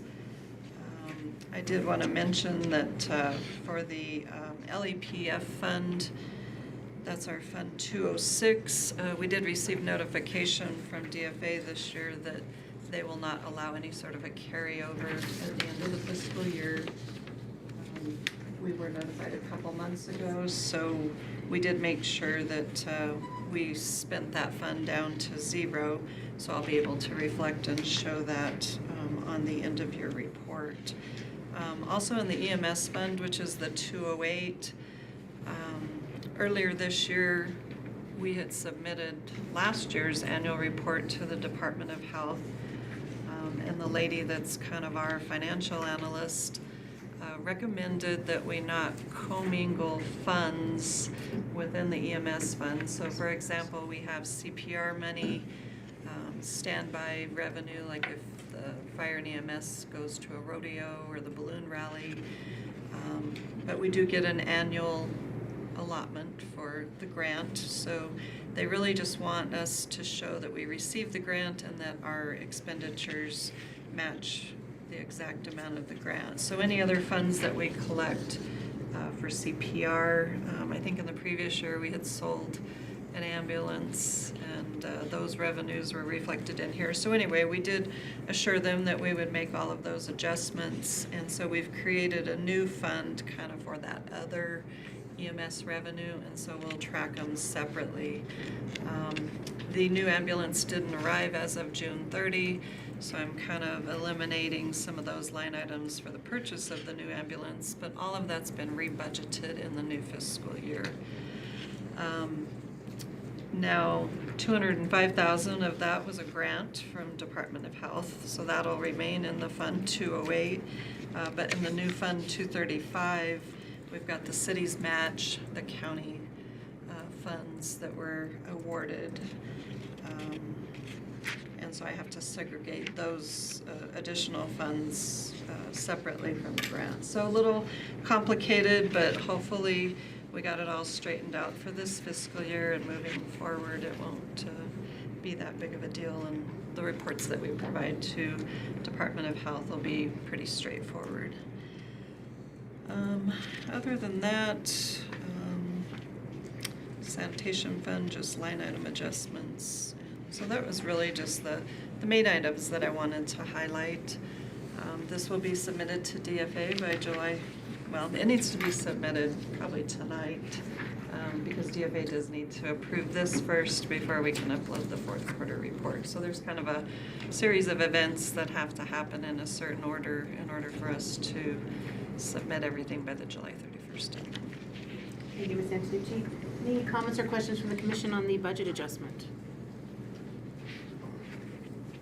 Seeing none, I would entertain a motion on item C, Resolution 2026-38, fiscal year 26 adjustment, final budget number 13.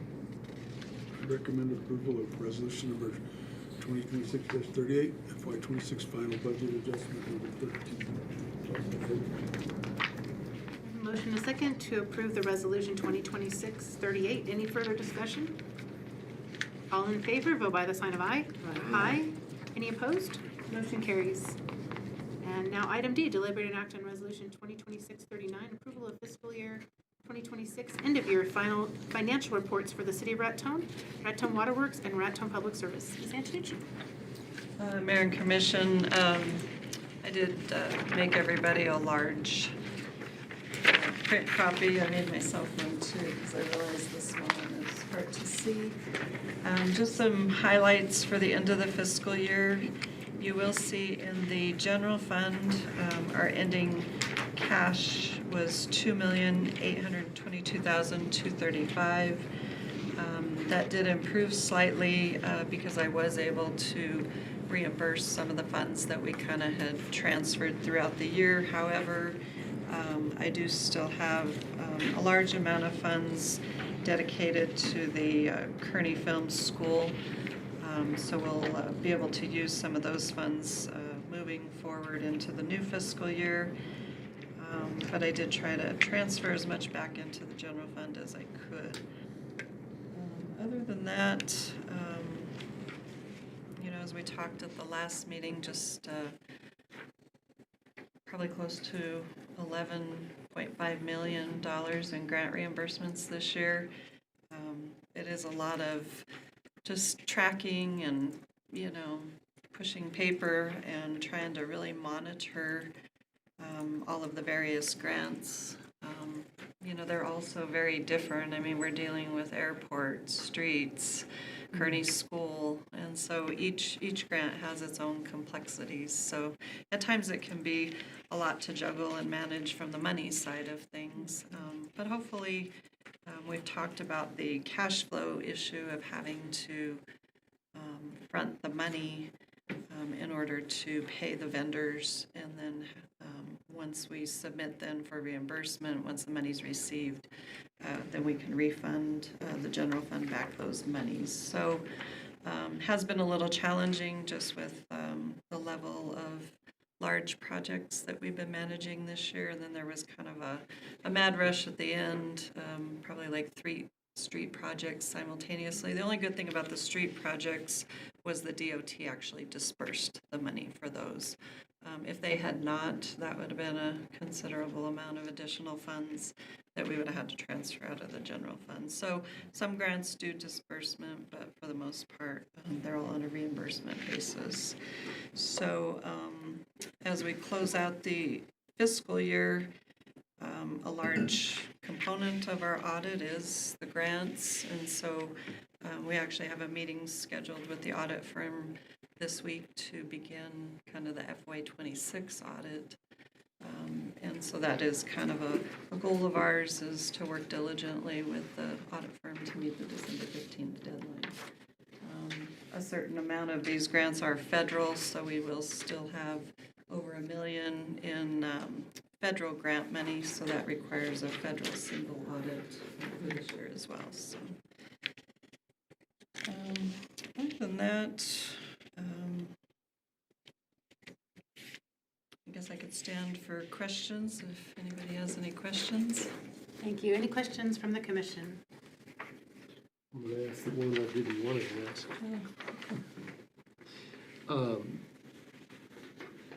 In general fund, this last year, our expenses exceeded our revenues by $500,000.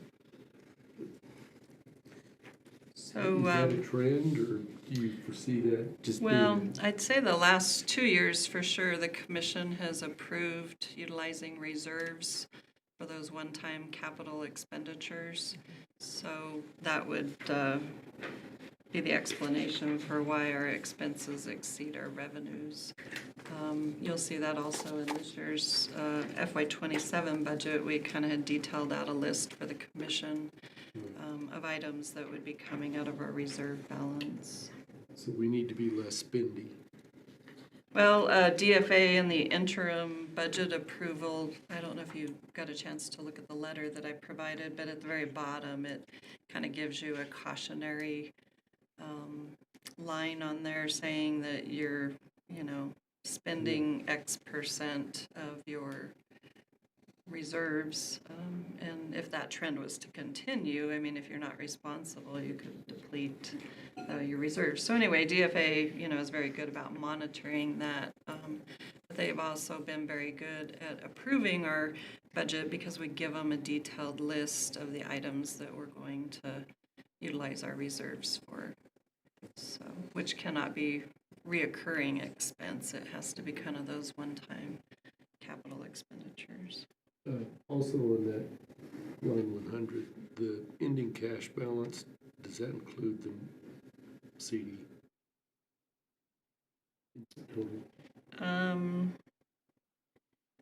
It does. So you'll see when you look at the bank and the investment on the right-hand side, we have $1 million in the CD.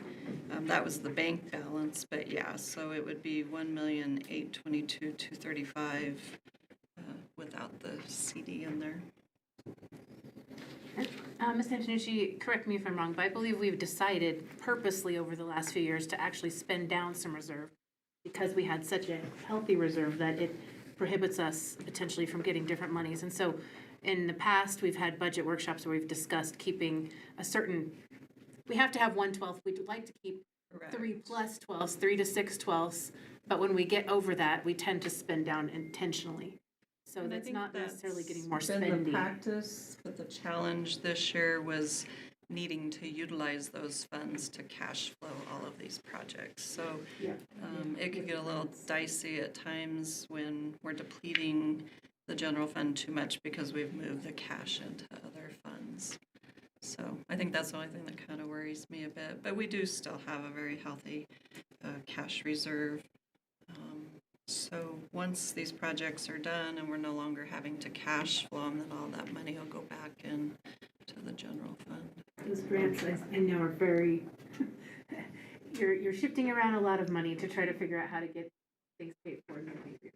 And I know, I'm grateful we do have a general fund reserve where we have. I mean, if we only had one bank account, it wouldn't be a big deal. But because we have so many different funds, that just adds to the complexity of it. Thank you. Any further questions or comments from the commission? Any questions about the other budgets that are in here? We have Waterworks and RPS, or end of year financial reports for Waterworks and RPS.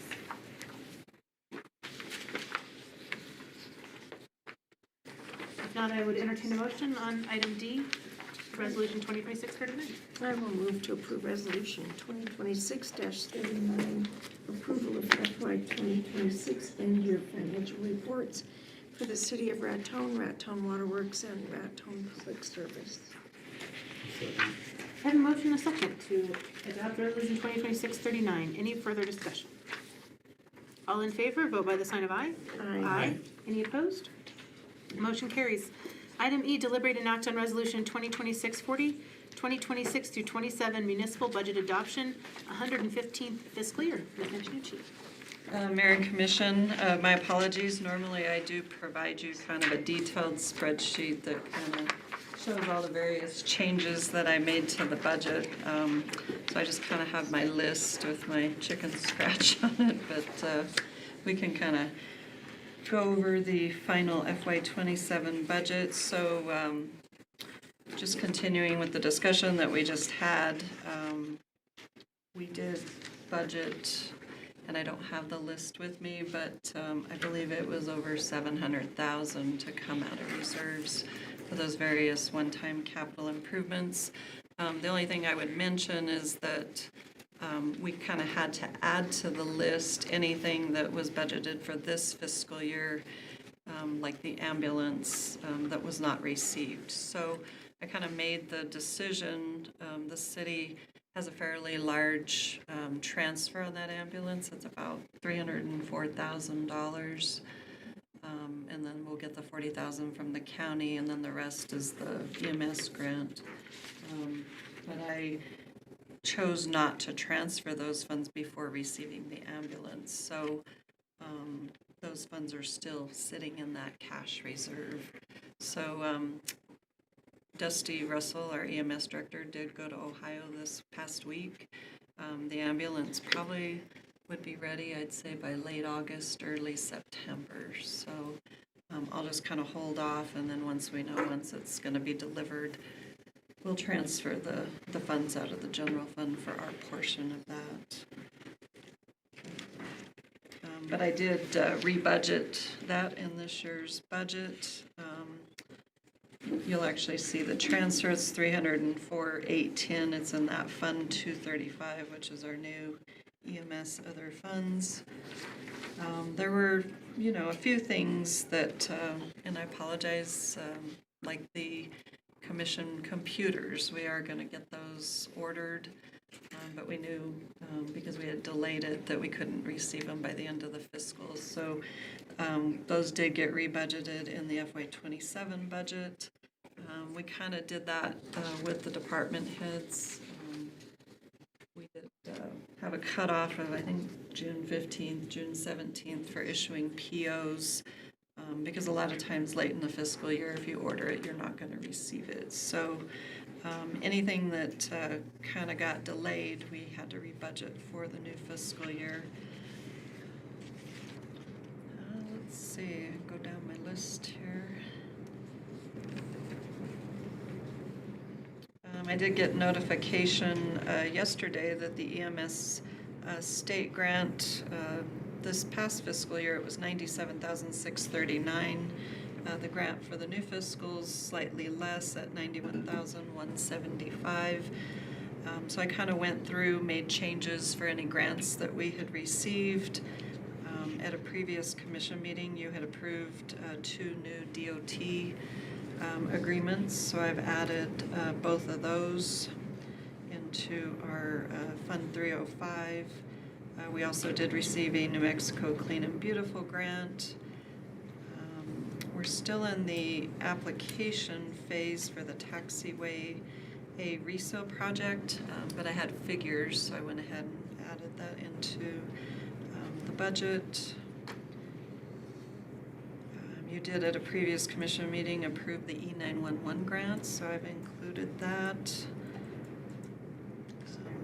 And in anticipation of the action this evening on the roofing, I did go ahead and take just those base amounts, less the stucco repair at the Welcome Center. Now, those particular expenses, the Schuler and the Welcome Center are eligible to come out of the lodger's tax non-promo, but the City Hall would actually come out of the general fund. So that's kind of how I broke those out. We also did previously decide, just because of the financial strain on the lodger's tax promotional, to reclassify the billboards to come out of our economic development funds, so that change has been made. And then the ADA improvements in this room, the counters at the city clerk's office and the roof were also added to the general fund budget. So other than that, like I mentioned before, I did re-budget any of those temporary transfers that were made at the end of the fiscal year, so that's been included as well. So if we look at, I think the graphs that are attached, you'll see that our total revenues budgeted are $6,843,337. Gross receipts does count for 60% of our overall general fund budget. We did, I guess when we were going over the quarterly report, I didn't mention it, but you can look at the comparison reports that were attached. Our gross receipts distribution for the month of July came in a little less than we had anticipated, so we're starting the fiscal year at a negative 0.66%. I do believe that a lot of this construction started probably in May or late May, so this distribution did reflect the May business, but I'm thinking for the August and September checks, we should be probably right at our projected amount, if not more. So,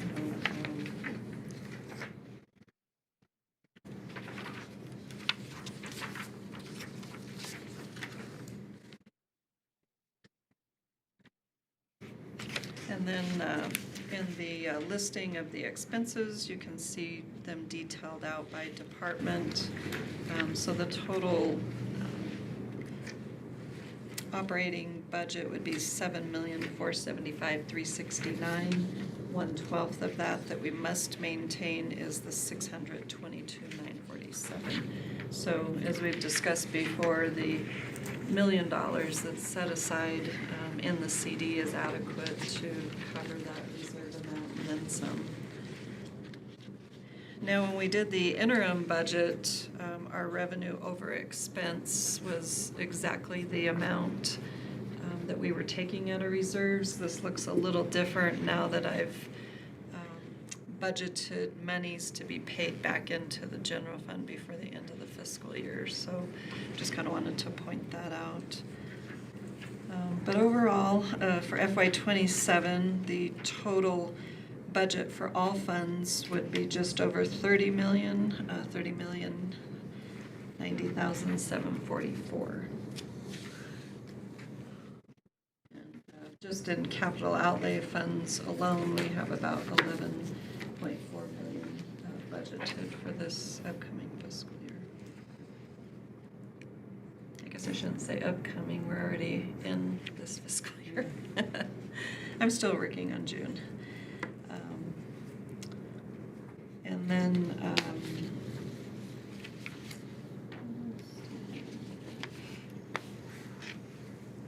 oh, and I did want to point out that the Water Trust Board monies that we received, that was a grant loan program. The first loan payment would actually start in the new fiscal year in June. So I did add that to our debt schedule, so that was something new. That's pretty much all of the changes that I made. As you know, it's a living document, and no sooner do we approve it, we already probably have a list of budget adjustments that we'll probably do in September, as a lot of these grants still start kind of trickling in. Thank you very much. Any comments or questions from the commission? Any questions about the other budgets? Raton Waterworks or Raton Public Service? Seeing no questions, I would entertain a motion to deliberate and act on Resolution 2026-40, the budget adoption for the 115th fiscal year. I move that we approve Resolution 2026-40, 2026-27, municipal budget adoption, 115th fiscal year. I have a motion and a second to adopt Resolution 2026-40. Any further discussion? Can we have a roll call vote, please, Madam Clerk? Yes, Madam Mayor. Mayor Chatterley? Yes. Mayor Pro Tem Honeyfield? Yes. Commissioner Schuster? Yes. Commissioner Campbell? Yes. And Commissioner Hoger? Yes. Thank you. Motion carries. Thank you. And if everybody could stay at the end of the meeting to sign the resolution. And then I have the master copy. I don't know if you want to bring your budget binders in, but I'd be more than happy to print those and put them in your binders. Thank you. And we'll go to item O, back to the end of the agenda. City Manager Report, Mr. Sagata. Madam Mayor and Commission, thank you. First, I want to thank Michael Ann for the tireless work that she has put in on this, not only the end of the year reports, but the budget reports. I was, and I'm not kidding, I was honestly afraid I was going to meet her as I came in the morning and her going out, because she had put in tireless hours on this. So I would really like to tip my hat to her and appreciate everything that she does for us. Thank you.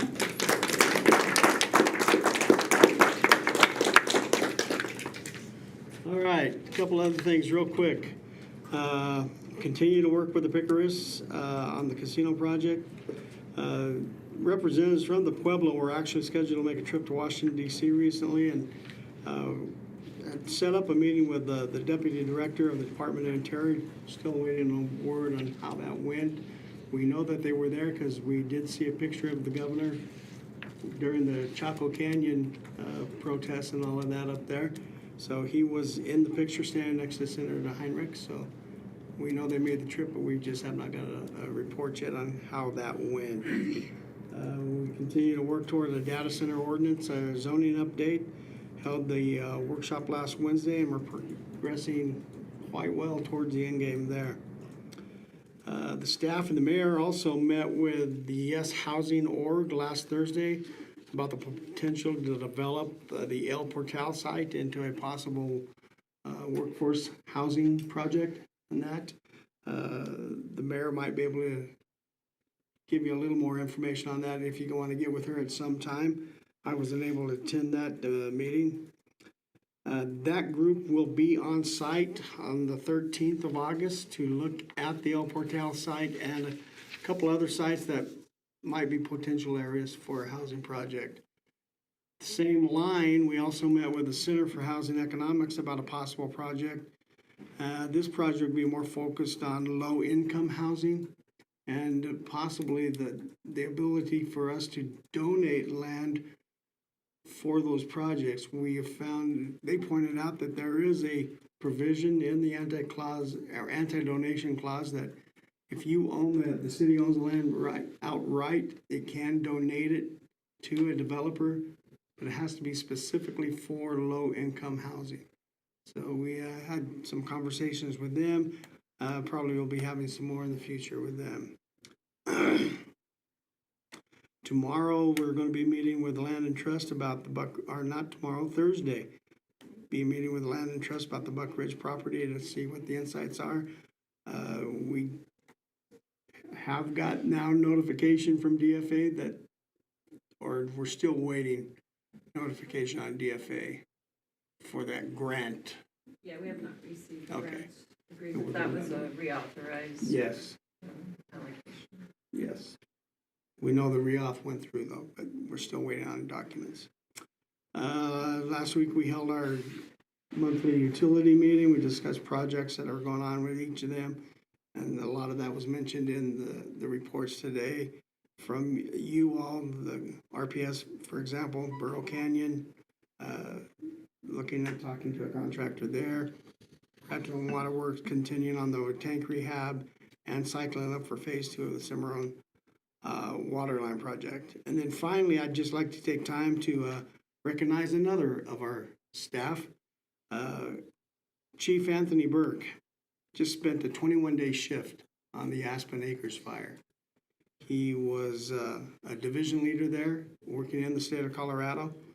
And for him to be recognized for his abilities as a leader and to be recruited by another state, that just speaks volumes to the kind of work ethic that he has and the type of organization and department he runs. So we're blessed to have him lead in our department and training the young men that cross his path, and much appreciation for his work there. And that's all I have, ma'am. Thank you, Mr. Scotta. Commissioner Hoger, anything further?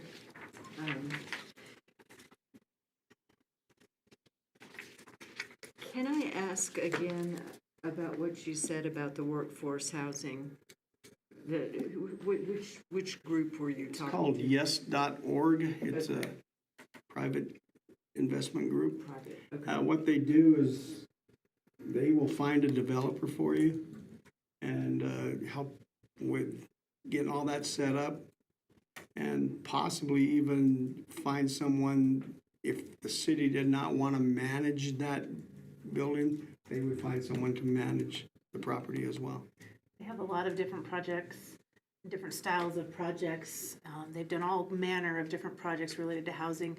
What we discussed as a potential, which is a long way down the road to get it, for El Portal, was mixed units, potentially 3, 2, and 1 bedroom, a mix of things, having different levels, and the way that different funding sources work, you'd have different levels depending on someone's income.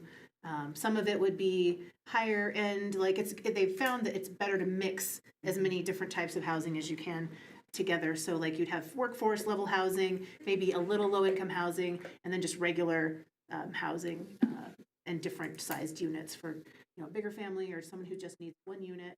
And the other thing they found really popular lately, which I don't know if this would work here or not, but very, very small office spaces that are very, very low rent. So that anyone who's working from home but really just needs to not be at home needs a little office that would then have a shared conference room or something. So there's all kinds of different ideas with that. There's a lot more to be done, but you're more than welcome to join us on the site visit on the 13th. That should be at 11 a.m. Oh, okay, yeah. Thank you. Yeah, and if more than one other commissioner wants to join, let us know and we'll post quorum for that. So. I may consider that. So we may need to post quorum for the August 13th. Probably for ought to our- do it just to yeah. cover ourselves. Let's just do that. Anything further, Commissioner Campbell? Just, city manager, just pass our appreciation on to Chief Burke, because years like this, it's like gold having somebody his knowledge with what we're going through across the state and this whole area. Coming into the meeting this evening, I was told there might be a possible fire on NRA. Yes, there is a fire on the NRA. There was a lightning strike on a tree. Chief Burke says the NRA fires out. Well, that's good to know. Very good. That man is amazing. That man is amazing. Anything further, Commissioner Schuster? I just reiterate that, I've been watching the fires, given that I'm working at Spanish Peaks Hospital 2 days a week. I get to see those billowing clouds of smoke that I took a picture of, and somebody said, "Oh, there's a pretty cloud." It's like, "Yeah, smoke. And the reports up there are difficult on what they've been doing, so it's been hard work. Absolutely. Thank you. Mayor Pro Tem Honeyfield. For myself, I had wanted to make this comment a few weeks ago and didn't really think about it, but the other day I decided to I try to walk every day, take a daily walk, and I walked through town, and I, left my house and I walked by IntelliCare, our new little business, and then I walked across a new ADA ramp and down some new sidewalk, and then I walked under the new underpass that's all, renovated, and then I walked over to Roundhouse Park on these beautiful new trails and saw the concrete pads that are there ready for the exercise equipment. And I was just sitting there thinking about all the different things, all the different projects, and just wanted to thank everyone who's been working tirelessly on those things, from businesses to streets and trails and parks, all the park improvements. There's a lot if we can easily focus on the negative, but there is a lot of positive to focus on right now, and just thank the city staff. Particularly, I know, Mr. Phillips, a lot of those projects are yours, and you're juggling a whole lot. And, we've got a big, huge project, heavy lift of Kearney School, these things that are just ongoing years and years projects. So thank you to all our city staff for all that heavy lifting that's going on, and thank you, Mr. Scott. And with that, this meeting is adjourned.